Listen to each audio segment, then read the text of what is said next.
The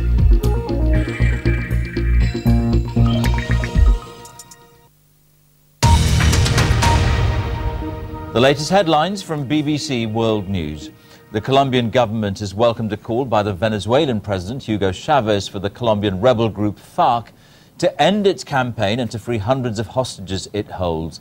In the past, Mr. Chavez has been accused of funding the rebels. The number of British soldiers who died in Afghanistan has risen to 100, with the killing of 3 soldiers by a suicide bomb attack. Over 500 Americans and more than 200 from other foreign nations have also been killed. Chinese soldiers have been carrying out blasts at a dam created by the Sichuan earthquake to try to release water that has built up behind it. They're worried the quake lake could burst its banks, threatening 1 million people living downstream. 21 miners trapped underground by this explosion at a coal mine in Ukraine have been found alive. Rescuers made contact with them as they searched for more than 30 miners who'd been working up to 1,000 meters below the surface.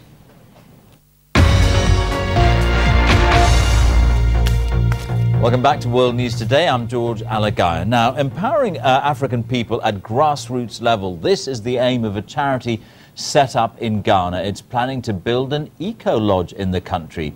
And now, AfriKids, as the charity is called, has caught the attention of award-winning African filmmaker Soria Samora. He's made a documentary film about the plight of other charities in Africa. The film focuses on the uniqueness of AfriKids, but also looks generally at aid in Africa. Well, joining me now, I'm happy to say, is the director of AfriKids, Georgie Fienberg, and also with me is the filmmaker Soria Samora. Thank you very much, both of you, for being with me.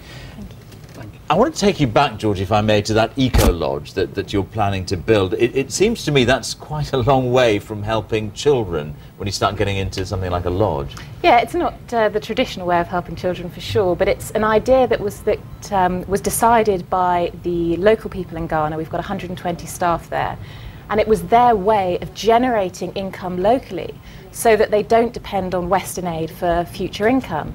So the Eco-Lodge, and there's more about it on our website, afrikids.org, the Eco-Lodge is hoping to generate 3-figure sums, which will bring in enough income over time to fund their projects themselves. And they won't be looking to donors in the UK then to be to fund. And you've done all the sums? Yeah, we've done the sums. It's building on current initiatives. We already have a medical centre there which pays 3/4 of our staff salaries in Ghana already. So we know it works. It's the way forward. Dependence on the UK for aid is not the way. Now, sorry, you've actually made a film, haven't you? Looked at a documentary and looked at the way in which other forms of aid and aid giving are not working. I want to come to you and question you a little bit on that. But first, let's just have a quick look at some of what you've been saying.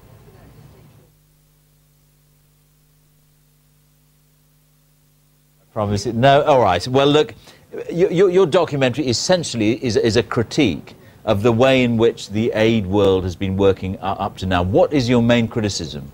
Well, for me, as a journalist and as someone who's grown and bred in Africa, who's born and bred in Africa, I've always realized that over the years, the only way you can make an important difference in Africa is to use the bottom-up approach, you know, like funding organizations and situations that already exist.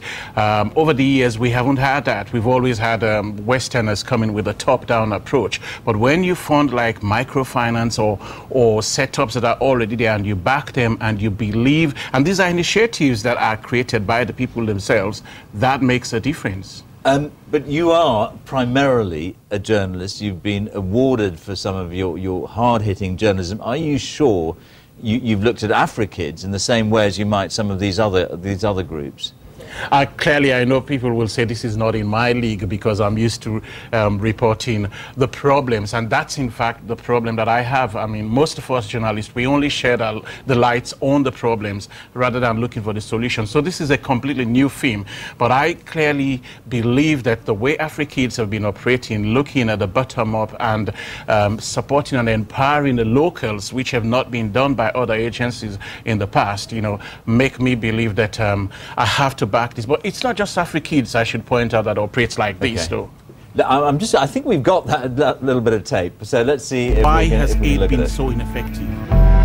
Why has it failed to deliver? I believe too much of that money has been wasted. Often, it's lost to corruption. But other times, even with the best of intentions, aid projects are doomed to fail because of the top-down approach. Africans are discounted as victims. They're seen as part of the problem rather than the solution. And this is what I think most of those who are trying to help are getting fundamentally wrong. This is why, over and over, they do not succeed. Georgie, Fienberg, I was reading some material about Africans, and you make a big claim, really. You say you're going to be different, and that one day you're going to be able to close down, make yourself redundant. Why do you say that? I mean, every aid agency I've ever met has said that's also what they want to do. They want to help these people and get out, but they never do.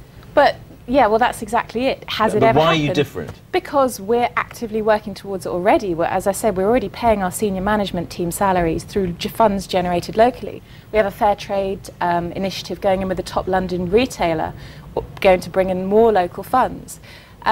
We honestly believe that you don't need aid from abroad if you empower the people properly. Yes, if you want to create dependence, keep us in jobs in the UK, then fine, we can do that.